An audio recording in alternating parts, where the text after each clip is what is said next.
अस्सलाम वालेकुम वरहमतुल्लाहि वबरकातुहू। एक और ख़ातून हमारे पास आईं और उनकी भी बड़ी अजीब सी स्टोरी है।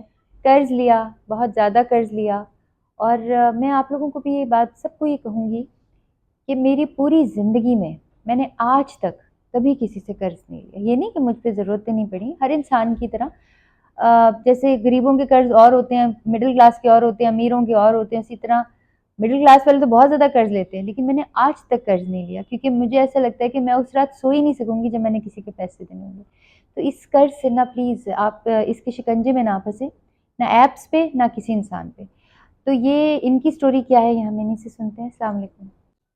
हाँ, मेरे हस्बैंड को फ़ालिज हो गया है, तो वो ना हमने ना कारोबार के लिए कर्ज़ लिया था, तो वो यानी कारोबार ज़ाहिर है फिर नहीं चल सका।